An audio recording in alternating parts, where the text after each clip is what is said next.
what you think about me. I don't care what you say about me.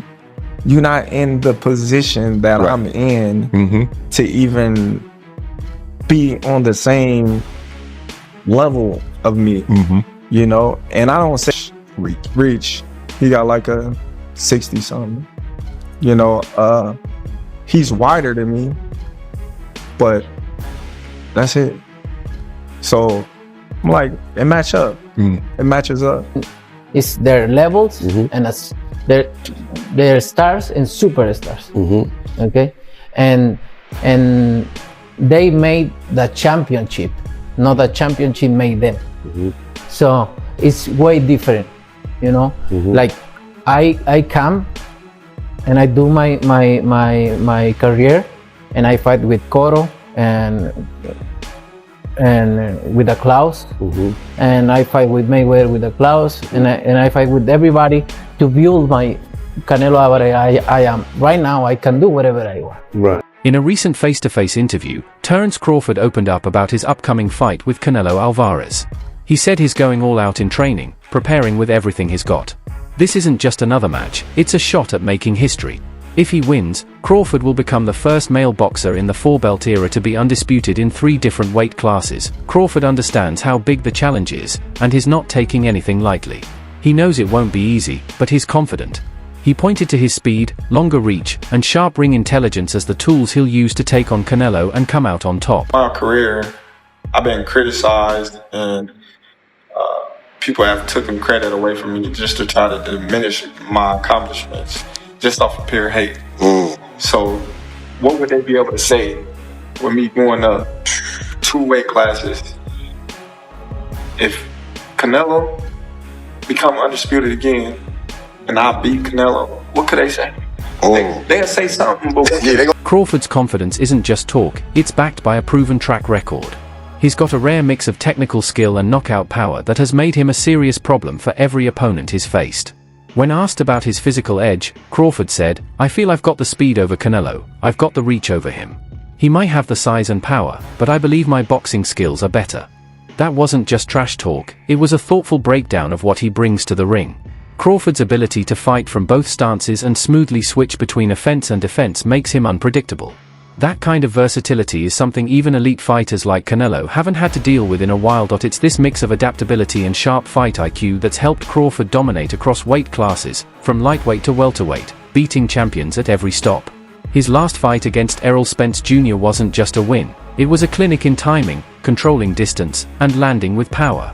That performance alone reinforced why many see him as one of boxing's best, pound for pound. And on his part, and then you get to see Canelo and see if he's able to maintain the 168-pound division. You know, he's been there for quite some time, and we've seen Canelo go up to 75 to fight Bivol. It didn't look too well for him, you know, but we'll see. I think it's a great matchup. Obviously, Canelo has to do his part in winning and collecting another belt to become undisputed once again in that weight class against William Skull. So it's a great matchup. I think that is definitely eye-pleasing for the crowd.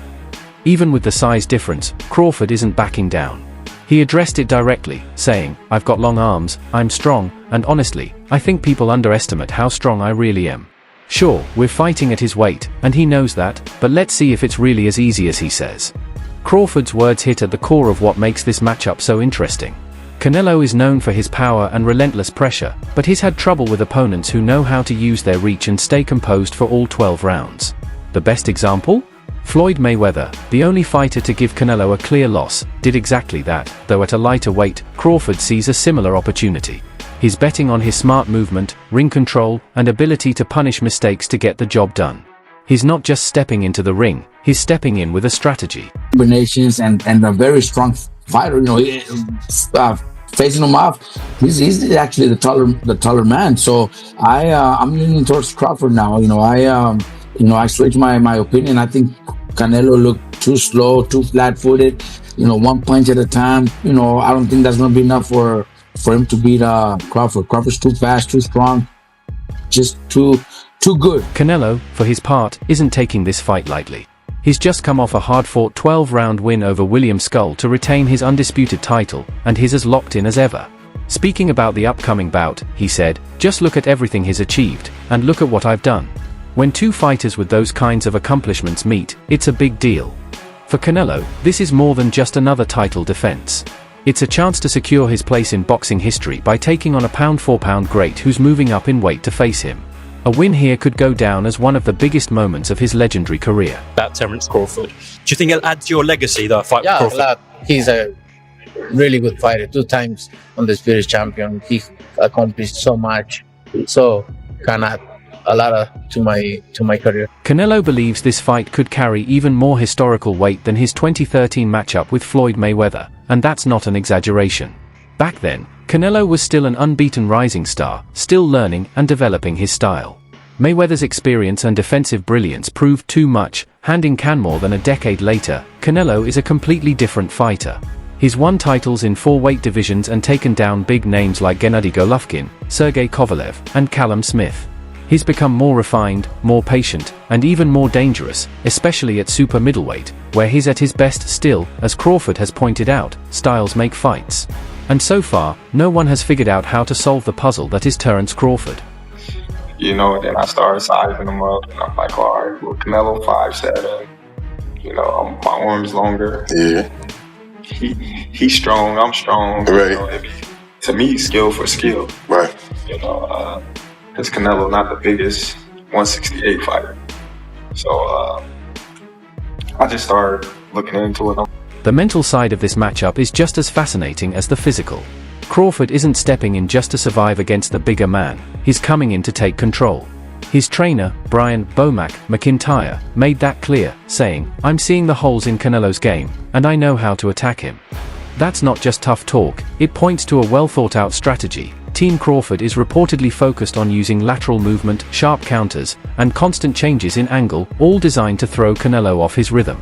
The idea is to avoid standing still, frustrate Canelo, and take away his usual comfort zone of power shots and forward pressure. T's a smart game plan, and with Crawford's rock-solid confidence and ring IQ, it could pose real problems for Canelo, who's used to breaking down opponents with sheer power and aggression. Alright? I'll even do it for you. A good little man has never beaten a good big man in the history of the game, unless you go back to certain situations with Pacquiao beat me, but I was a dead man walking anyway. But a good little man never beats a good big man, so it's a tough test for Crawford, but I'm not counting him out. The bottom line, and this is the truth again, it's a money grab. Crawford's camp is also making smart moves when it comes to preparation. Word is, he might bring in Israel Madrimov as a sparring partner, a decision that echoes what Dmitry Bivol did before his upset win over Canelo in 2022. Madrimov, known for his toughness, aggressive style, and sharp ring IQ, played a key role in helping Bivol fine-tune his counters and footwork ahead of that fight, which ended in a dominant unanimous decision. When asked about possibly working with Crawford, Madrimov replied, "Yes, because I need more practice for my next fight. If he's calling, no problem." If this comes together, it could be a key part of Crawford's preparation, giving him quality rounds against someone who can mimic Canelo's forward pressure while still being skilled enough to test Crawford's real-time adjustments. Ask you to help him for Canelo, would you? Если Canelo тебя попросит помочь в спаррингах, ты согласишься? Yes, yeah, because I needed more practice for my next fight. If he's calm, no problem. Do you think Terence can beat Canelo? If 12 rounds, maybe yes, because very technical. Even as he moves up to 168 pounds, deep in Canelo's territory, Crawford doesn't seem the least bit intimidated by the physical challenge. He's been closely watching Canelo's recent fights, including the tough 12-round bout against William Skull, where Canelo had trouble landing clean shots.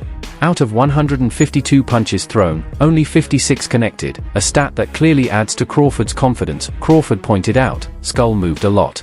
He neutralized Canelo's power punches well. He was boxing well, and then he stopped. That comment reveals Crawford's plan: keep the movement going, stay disciplined, and drag Canelo into deep waters, testing both his stamina and composure as the rounds go on. Neutralizing Canelo's power punches, he was just moving a lot. Do you think that's like a style you have to employ at points of the fight? I don't know, because if you watch the styles that beat him, they didn't move a lot. You know, they move A little bit, but not as much as William Skull. There's a rumour going around this week that Manny Pacquiao is going to return. What do you make of that? I don't know. We shall see. I don't know. Do you think he's too old at 46 to fight Barrios? But not everyone shares Crawford's confidence. Former world champion Amir Khan, who once stepped up to face Canelo at a catchweight and suffered a devastating knockout, offered a blunt warning. Canelo is a beast, man. I fought both of those guys, and I feel like size always wins. There's a reason we have weight classes, Khan said. While he praised Crawford's talent, he also questioned whether it's worth the risk. Terence is special, don't get me wrong, but getting hit by a guy like Canelo is different, he added. Still, Crawford shows no signs of second-guessing his decision. He's all in, embracing the danger, the challenge, and the chance to make history. Canelo? I don't think that should happen. Look, I like Crawford, and I think Canelo is the beast that way. Honestly, I would advise Crawford not to do that. However, things aren't all smooth sailing in Crawford's camp. His trainer, Brian "Bomac" McIntyre, recently made waves by expressing concerns about the possibility of biased judging in Crawford's upcoming fight with Canelo Alvarez. This isn't just the usual pre-fight chatter about strategy and preparation. McIntyre is taking aim at the often criticized scoring practices in boxing, especially in high-profile bouts with big names like Canelo. McIntyre's comments point to a real worry within Crawford's camp, the fear of an unfair decision. If Crawford and his team continue to raise this issue, it could have a psychological impact on the fight long before the opening bell rings. It's a stylistic matchup, and William Skull don't fight nothing like Terence Crawford. So we're not going to see the same type of fight come September. I think we're going to see a great fight, real good fight. You and Terence have always had like a good relationship, but if he makes Canelo come off the titles, is he on your radar then in the division? Yeah, I mean, all the top super middleweights are on my radar. I want to face the best, and a lot of fighters say that, but I don't feel like a lot of them have shown and proved that. I feel like I've shown and proved that. So. McIntyre raised this concern in an interview with Mill City Boxing, admitting, "This is the only thing that sometimes worries me, the name Canelo. If the fight is close, will we get a fair shake?" It's a powerful statement, especially coming from McIntyre, who's known for his candid and no-nonsense approach. The message is clear. McIntyre worries that even if Crawford delivers a performance deserving of the win, the judges might still favor Canelo, a fighter with a long history of getting favorable scorecards in close fights, thanks to his marketability and status in the sport. You're going to stop Canelo Alvarez. I don't got to stop him. I just got to beat him. I'm not going in there looking to knock Canelo out. Could it happen? Yes, absolutely. When I look at Canelo, he's a smaller, bigger guy moving up in division. Being that these big guys is slower, so they might catch him with something, but he might see it at the last moment. They might catch him with This isn't the first time questionable judging has been a concern in a Canelo fight. His controversial 2017 draw with Gennady Golovkin, for example, remains one of the most hotly debated decisions in recent boxing history. The infamous 118-110 scorecard from Judge Adelaide Bird became a focal point for critics who argue that fighters with A-list status like Canelo often benefit from judges favoring aggression and star power over technical skills and ring control. McIntyre's preemptive comments about judging aren't just tactical, they're psychological. By raising the issue before the fight even starts, he's putting the pressure on the judges to score fairly, knowing that every round of this high-profile clash will be closely scrutinized. I like to fight guys like Crawford because he move a lot and the fight is not that great. I saw Crawford the last fight and he don't move that much now. So Canelo's the face of boxing. He's the best fighter for Terence Crawford out there. That's why Terence Crawford want to take the opportunity to share a ring with another great. Crawford, they weight class for a reason. I know. And in his mind, he think he can do whatever he wants because he's very talented. I just hope that Crawford is not overdoing himself with the weight and he underestimates because he never got hit. There's another layer to this strategy that speaks to the inner workings of Crawford's camp. McIntyre's comments could also be seen as a way to protect against potential backlash if Crawford comes up short. By suggesting the possibility of scoring controversy, McIntyre is creating an insurance policy against the narrative of a clear loss. It's a calculated move, acknowledging that many of Crawford's fans might not see a decision loss to a naturally bigger fighter like Canelo as just a defeat. Instead, they might view it as a case of politics or unfair judging, rather than a straightforward loss in the ring. Well, they was something until Crawford fought him, so Obviously, he's doing a great job because he's making everybody look normal.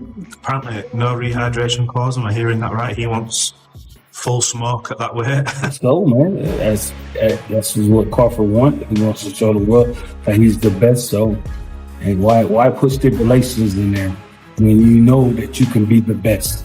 So, it's an interesting approach, considering Crawford's own public confidence. The Nebraska native has repeatedly stated that his skills, reach, and boxing IQ are more than enough to overcome Canelo's size and power advantages.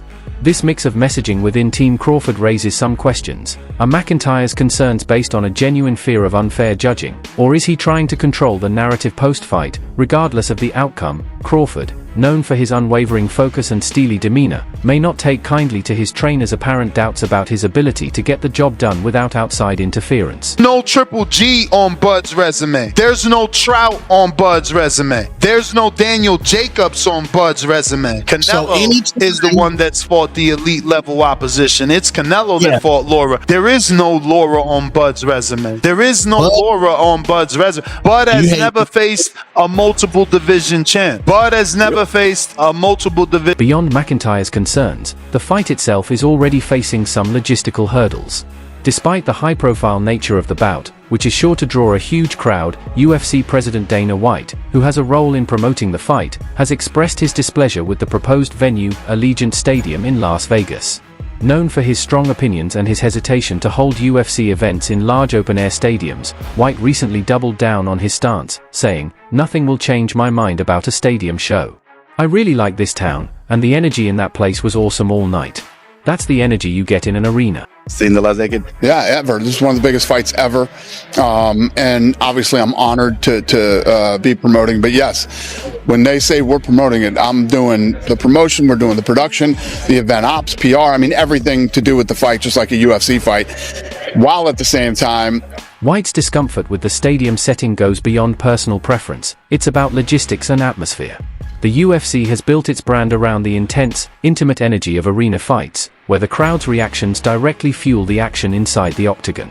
Trying to translate that same energy into a massive stadium, even for a boxing match as big as this one, is no easy task. However, White has committed to doing everything he can to make the experience inside Allegiant Stadium memorable, acknowledging that this is a rare exception for a fight of this magnitude. "Yeah, I hate it. I hate it so much. But because I hate it so much, you know, I'm going to have to try to figure out how to make it an incredible experience inside Allegiant Stadium," White said, suggesting he's ready to go all in to ensure the event's success. Well, it's still the man. Yes. You know, he's been for a long, long time. And he jumps in there and he does it and he goes to work, and it's hard to stay at that level for a very long time. And Canelo's another guy. I mean, what's this guy clipping? Frank Warren, another major figure in the boxing world, has added his voice to the conversation, adding more intrigue to the upcoming fight. In a recent interview, Warren discussed Canelo's performance against William Skull, pointing out that the Mexican star seemed vulnerable at times. "You know, Skull was catching Canelo," Warren noted, adding that it makes Crawford's fight even more compelling. Warren's observation highlights the idea that even a fighter as accomplished as Canelo can be touched if his opponent stays disciplined and precise. His comments echo a common belief among boxing insiders. Despite Canelo's power and experience, he can still be outboxed by a clever, sharp fighter who doesn't get drawn into a brawl. Canelo a real problem now. I think early on you could see, he's a mover and he's obviously a very good boxer. I think to start with, when he's throwing his jab, it was falling short. They weren't emphatic punches, and I think as it slowed down, it was then connecting. He was catching it. It makes that Crawford fight, I think, more an intriguing fight. I always say a good big and a good little one, and he's got to give a lot of weight away, Crawford, but it could give Canelo a real problem now, because Canelo was getting... Warren's insights are especially relevant considering Crawford's fighting style, which is built around his ability to switch stances and use his reach effectively. Crawford has the tools to replicate some of the success Skull had, but with a higher level of execution and finishing power. If Crawford can turn the fight into a tactical battle rather than a brawl, he could neutralize Canelo's power and potentially win on points. However, as Warren wisely points out, the weight difference will play a big role. "A good big will beat a good little," he said, highlighting the physical challenges Crawford must overcome if he's to make history. Crazy stuff about me going up and having a tough time, but he went up in weight and lost. That's the difference. I went up weight and won. He went up and lost. You know, so Despite all the challenges, the excitement surrounding this fight is only growing. Crawford, ever the focused competitor, has embraced the moment, saying, "Everything happens for a reason, and there's a reason why I'm here. In September, I'll show the world what greatness looks like." On the other hand, Canelo has kept his message straightforward but respectful. He's acknowledged Crawford's elite status, but made it clear that he intends to defend his territory at 168 pounds. Question to me, how will the 12-pound difference be for Terence Crawford? It's going to be his first fight at 168. For Canelo, this is the weight class that he always fights at, no problem. But I'm really curious on how Terence Crawford